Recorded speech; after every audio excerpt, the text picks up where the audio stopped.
Comment lui faire peur de vous perdre de façon naturelle? Et oui, parce qu'on ne veut pas jouer des petits jeux, porter des masques, faire semblant. Il vaut mieux le perdre pour qui vous êtes vraiment, que ça ne marche pas alors que vous avez fait semblant, parce que vous ne sauriez jamais ce qui serait arrivé si vous aviez été vraiment vous-même.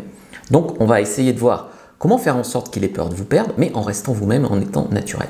Parce qu'un mec qui n'a pas du tout peur de vous perdre, croyez-moi, je sais de quoi je parle, en fait, il peut se permettre n'importe quoi. Il sait même que s'il te trompe, s'il te parle mal, s'il voit d'autres filles en même temps, si machin, tu ne vas pas le quitter. Il se permet tous les manques de respect possibles. Donc comment on fait? Il ne s'agit pas de jouer la fille méchante. Ça ne marche pas, c'est nul. Il ne faut pas jouer la fille froide. Parce que je vois beaucoup sur Netflix, le modèle qu'on donne aux femmes, c'est joue la fille arrogante, hautaine, froide, distante, inaccessible. Non, ça ne marche pas. Il ne s'agit pas de jouer un rôle. Il faut comprendre que l'homme a besoin de vous courir après. Il a besoin d'investir en fait. Plus il aura investi, temps, pensée, énergie, argent, effort, plus il aura peur de vous perdre.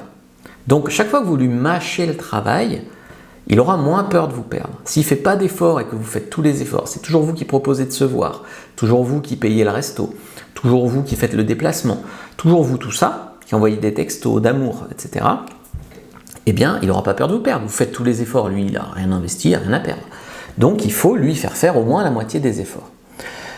Ensuite, il faut comprendre l'aversion à la perte, qui est un biais cognitif humain. On a plus peur de perdre qu'envie de gagner. Donc, si tu veux, le mec, une fois qu'il est accroché, il aura naturellement peur de te perdre si tu joues bien tes cartes. Plus même envie que gagner une autre femme. D'accord ? Donc, il faut qu'il sente que tu es accessible, mais pas que c'est gagné d'avance, pas que c'est tout cuit, même s'il fait n'importe quoi, etc. Donc, il ne s'agit pas de l'ignorer, ça ne sert à rien, parce que si tu l'ignores, il ne sait pas qu'il peut t'avoir. Donc, il faut montrer de l'intérêt, mais il faut lui laisser les initiatives. Le truc, c'est que si par exemple, vous lui proposez de se voir, vous lui demandez s'il vous aime, même s'il répond oui à tout, c'est pas lui qui prend les initiatives. Vous n'êtes pas une priorité. Donc, il faut le laisser venir. D'accord ? Il faut lui laisser la plupart des initiatives. Ensuite, il ne faut pas vivre que pour lui.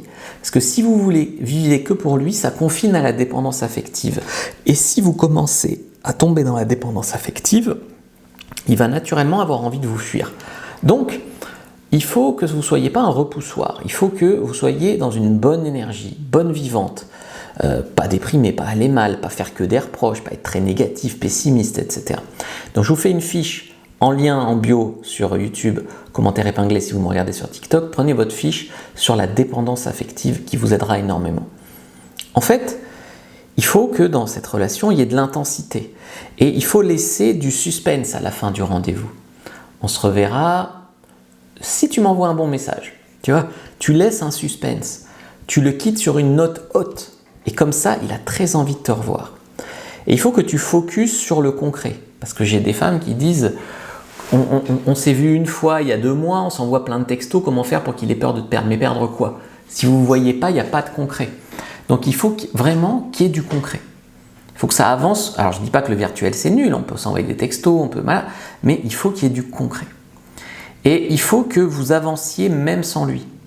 C'est-à-dire que si c'est avec lui, tant mieux, mais si c'est sans lui, vous avancez quand même. Vous ne restez pas coincé dans une relation de merde avec un mec qui ne sait pas ce qu'il veut. Ça, il doit bien le sentir. Vous devez avoir envie, mais pas à tout prix. Et surtout pas besoin. Parce que vous êtes une fille, une femme, vous avez le choix. Il y a des tas de mecs qui se couperaient un membre pour vous. Donc, vous avez peut-être envie avec lui, mais n'empêche, vous n'avez pas besoin de lui. Et vous êtes en position de force dans les rencontres en étant une femme. Donc, si vous voulez lui faire peur de vous perdre, commencez par guérir de la dépendance affective. Et ensuite, utilisez les leviers que je viens de vous transmettre. Likez, commentez, partagez, regardez une autre vidéo avant de partir.